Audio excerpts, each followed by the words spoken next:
मुरली बहुत ही कंजूस था। अगर कोई उसके पास आता तो उसके मतलब के अनुसार ब्याज वसूल करता। और एक दिन, सुन, तौलिया लेकर आ, नदी में नहाने जाना है। अरे आपके पास में है तब भी लाकर देना पड़ता है। वह सब ठीक है, सीताराम सुबह से आपसे मिलने को कह रहा है, कुछ जरूरी बात करनी है कह रहा है। ऐसी कौन सी बात है? मुंह खोलकर वापस पैसे तो नहीं मांगेगा ना? हर कोई आकर मेरे घर के पास खड़े रहेगा तो मैं किसके पास जाऊंगा? देखता हूँ आखिर क्या जरूरी बात है। अगर कुछ पैसे मांगे तो दे दीजिएगा, बेचारा हमारे खेतों में बहुत सालों से काम कर रहा है। पैसे वैसे मांगेगा तो मैं नहीं दूंगा। मुफ्त में संभाल रहा है क्या? उसके पेट के लिए हमारे खेतों को उसने किराए पर ले रखा है। तू सभी को मेरे पीछे लगवाकर हमारी पूरी जायदाद धीरे धीरे खत्म करने पर लगी हो। ठीक है, मैं जाकर नदी में नहाकर आता हूँ।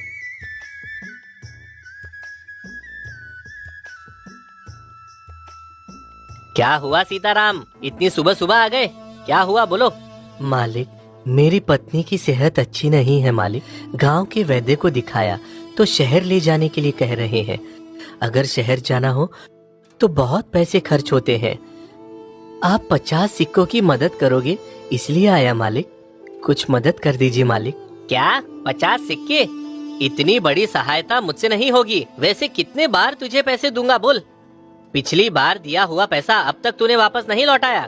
मेरे पास नहीं है, लेकिन किसी और के पास जाकर मांग चल। मालिक, आपके अलावा गांव में मेरी सहायता और कौन करेगा बताओ? आपको ही कुछ करना होगा, नहीं तो मेरी पत्नी मर सकती है।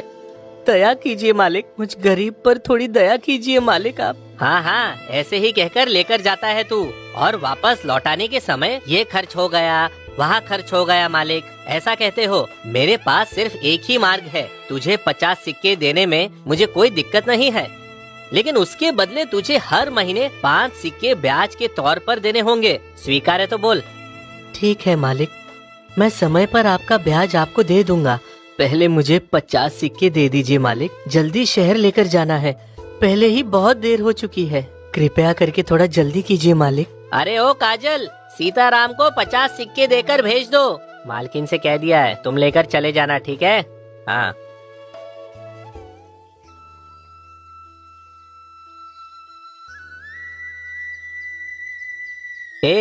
मेरे वापस लौटकर आने तक किसी को भी अंदर मत भेजना।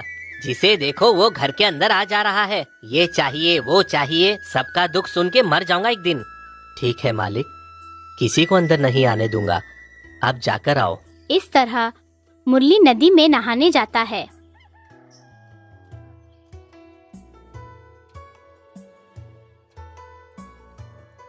नदी में नहाते समय 3 बार डुबकी लगाने के बाद सूर्य नमस्कार करता है।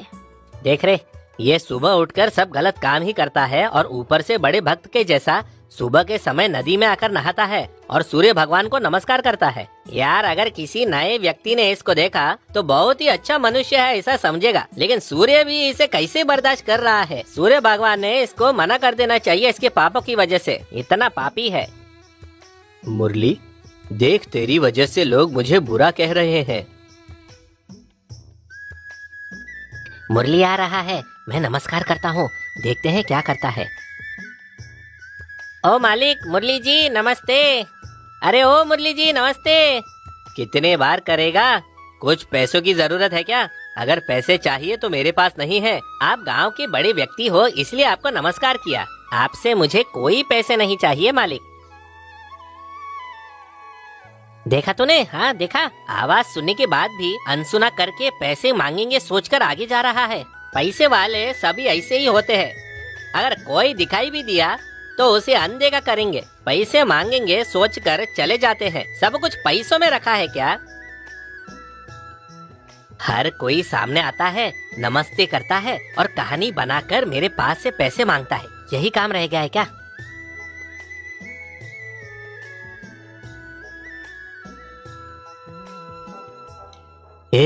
रुक रुक, कहाँ जा रहा है? चल जा, इस तरफ मत आ। क्या रे, पागलों जैसी बातें कर रहा है? पागल हो गया है क्या? किसी को भी घर में मत आने देना कहा तो मुझे ही घर में नहीं आने देगा। चल हट बाजू। कौन रे पागल? अंदर जाकर मेरे मालिक का पूरा पैसा लूटने की सोच रहे हो और ऊपर से मेरे मालिक की तरह हूबहू तैयार होकर आते हो। मैं तैयार होकर क्यों आऊंगा? तू सच में पागल हो गया है क्या? मेरे जाने के बाद तेरे सर पर जोर से नारियल गिरा था क्या? हाँ? ज्यादा नाटक मत कर। इधर से जाता है या नहीं, या फिर मार खाएगा? हाँ? मुझे मारेगा तू? तुझे इसी समय काम पर से निकालता हूँ। चल जा इधर से, जाकर भटकते रहे जा। मुझे काम पर से सिर्फ मेरे मालिक निकाल सकते हैं, वो अंदर ही है। मुझे फिर से पागल कहा तो तुझे कारागार में डाल दिया जाएगा। अब चुपचाप निकल यहाँ से, नहीं तो सच में कारागार में डाल दूंगा। चल निकल। क्या तुम्हारे मालिक घर में है? मैं उनके भेष में आया हूँ। कहाँ है तुम्हारे मालिक? बुलाओ उन्हें जरा। उसे और तुझे एक ही बार में देख लूंगा। गुस्से में कहोगे तो लाभ नहीं होगा। रुको। मालकिन, ओ मालकिन। क्या हुआ श्याम? क्यों इतना जोर जोर से चिल्ला रहे हो? क्या हुआ? देखो मालकिन, ये मालिक का भेष बनाकर अंदर घुसकर हमें धोखा देने का प्रयास कर रहा है और ऊपर से मुझे पागल कह रहा है। कौन है रे तू? बहरूपिया मेरे पति के जैसा भेष बनाकर आए हो? अरे ये क्या हुआ तुम सभी को? एक क्षण में ऐसा बदल गए। सुबह मेरे जाते वक्त तुम सभी ठीक थे। मैं कौन हूँ मुझे पहचाना नहीं? मैं मुरली हूँ, तुम्हारा पति। क्या तुम मेरे पति हो? तुम भेष बदल कर आए हो? मैं पहचान नहीं पाऊंगी मेरे पति को। मेरा पति मेरे घर में है।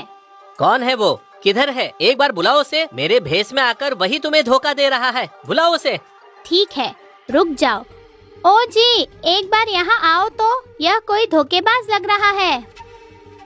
कौन है रे तू? किधर से आकर मेरी पत्नी को तेरी पत्नी कह रहा है? हाँ, वैसे ही मैं इतना परेशान हूँ और तू भी आ गया पैसे चुराने। हाँ हाँ, तू मेरे भेष में आकर मेरे घर वालों को धोखा दे रहा है और दिखने में हूबहू मेरे जैसा है।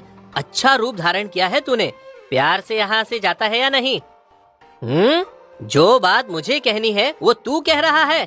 तेरा नाटक बंद कर। यहाँ से जाता है या नहीं? काजल, तुम तो मेरा विश्वास करो, मैं ही तुम्हारा असली पति हूँ। ये एक धोखेबाज है। पहले उसे यहाँ से जाने के लिए कहो, नहीं तो ये हमें भिखारी बना देगा। तू ही धोखेबाज है। मेरे पति के बारे में मुझे समझाने की जरूरत नहीं है। तू यहाँ से जाता है या नहीं, या फिर गांव के सरपंच से तुम्हारी शिकायत करूँ? तू क्या मेरी शिकायत करेगी? मैं ही जाकर गांव के सरपंच से शिकायत करता हूँ। अभी इसी समय करता हूँ। हाँ हाँ, जा जा। अगर उनके पास तू गया तो वो तुझे जरूर कारागार में डाल देंगे। हाँ हाँ, मैं भी देखता हूँ हम दोनों में से कौन कारागार जाएगा। तभी मुरली वहाँ से गांव के सरपंच के पास जाता है।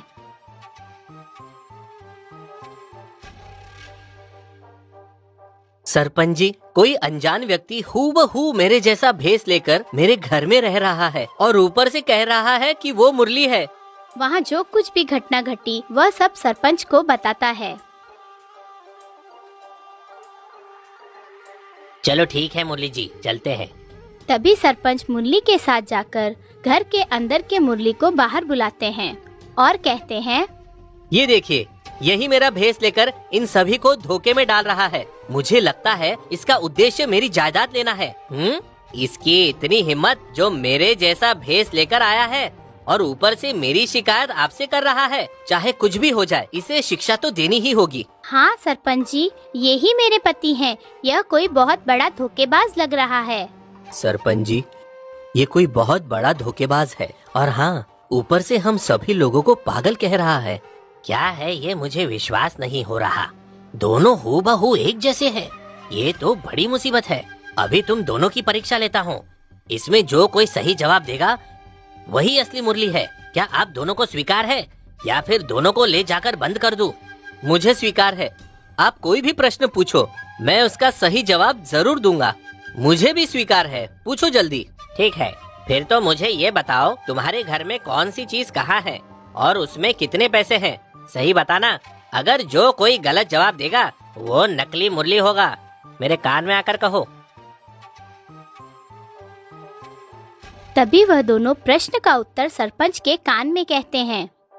अरे, आप दोनों ने एक जैसा ही उत्तर दिया है। अगर आगे पीछे कहा होता तो कुछ समझ में आता। उसमें कितने पैसे हैं वो भी तुम दोनों ने एक ही जैसा कहा। आश्चर्य की बात है। ठीक है, और एक सवाल पूछता हूँ। पिछले 3 महीनों में कौन से गांव से कितना लाभ हुआ बताइए। सरपंच जी, 3 दिन पहले काशीपट्टनम से 2000 सिक्कों के कीमत का सामान लाया गया। मुझे याद है। और हाँ, वो सारा हिसाब एक किताब में है। अगर वो एक बार मेरे पास लाकर देंगे तो मैं सब हिसाब सही से बताऊंगा। सरपंच जी, ये धोखेबाज सही कह रहा है, लेकिन एक हफ्ते पहले सीतापुर में 4000 सिक्कों का माल देकर आना हुआ और 10 दिन पहले हमारे पास वाले गांव के रामापुरम में भी 1000 सिक्कों का सामान लेकर आना हुआ। बस इतना ही नहीं। तभी जमींदार के रूप में जो मुरली है पिछले 3 महीनों के व्यापार और लाभ के बारे में पूरी तरह सरपंच को बताता है। वह सब सुनकर सरपंच, ए मुरली, इसने तो एक के बाद एक सही जवाब दिए, लेकिन तुझे किताब क्यों चाहिए? तूने जो व्यापार किया है वह सब तुझे याद नहीं है, तो तुझ पर कैसे विश्वास करे? आपने जो कहा सही है, ये एक के बाद एक जो कह रहा है ये सब सही है, याद आ गया, लेकिन असली मुरली मैं ही हूँ। आपको कैसे विश्वास दिलाऊं? कुछ समझ नहीं आ रहा। हाँ, आज के बाद तुझे किसी को विश्वास दिलाने की जरूरत नहीं। तू धोखेबाज है, ये सभी को पता चल गया है।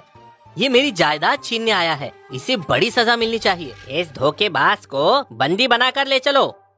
तभी मुरली को बंदी बनाकर ले जाते हैं। रास्ते में जाते समय मुरली सरपंच जी से, सरपंच जी, आपको और मुझे उसने बहुत ही चालाकी से धोखा दिया है। मुझे अब चाहे कुछ भी हो जाए सजा मिलेगी, मुझे पता है। एक आखिरी बार संध्या वंदन करके आता हूँ। तभी मुरली संध्या वंदन करने के लिए नदी के पास जाता है। तभी मुरली यानी कि धोखेबाज संध्या वंदन करके बाहर आता है। क्या रे, मुझे और मेरे परिवार को धोखा देकर अब सूर्य भगवान को धोखा देने आया है? बेशरम कहीं का। और नहीं तो क्या, तू जो रोज करता है वो भी तो धोखा है।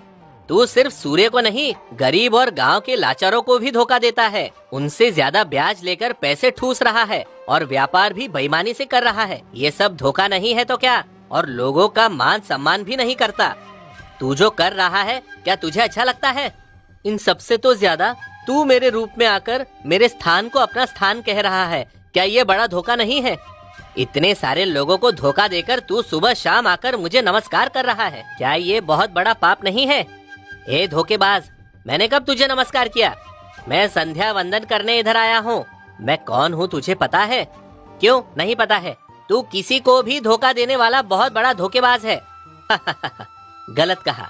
तू हर रोज सुबह और शाम को आकर संध्या वंदन करने के लिए मुझे देखकर बहुत मंत्र पढ़ता है। मैं ही हूँ सूर्य भगवान। क्या तुम सूर्य भगवान हो? तो फिर क्यों मुझे इतना बड़ा धोखा दिया? देखा मुरली, तूने तेरी आशा पूरी पैसों पर रखी। वो पैसा तेरा नहीं है। तुझे दिखाने के लिए तेरे अपने ही तुझे कारागार में डालने के लिए पीछे नहीं हटे। ये सब तुझे शिक्षा देने के लिए नहीं किया है, बल्कि तुझे समझ दिलाने के लिए किया। आज से उन सभी लोगों को दुख दिए बगैर उनकी सहायता करने की कोशिश कर। पुण्य कार्य करते हुए भक्ति के मार्ग पर चलोगे तो भगवान भी खुश होते हैं। मनुष्य की सेवा करना पुण्य का काम है। स्वामी, मैं आज के बाद किसी को दुख नहीं दूंगा। मुझे कृपया करके आप माफ कर दीजिए। ठीक है, आज के बाद से अच्छे काम करना। मेरा आशीर्वाद हमेशा तेरे साथ रहेगा।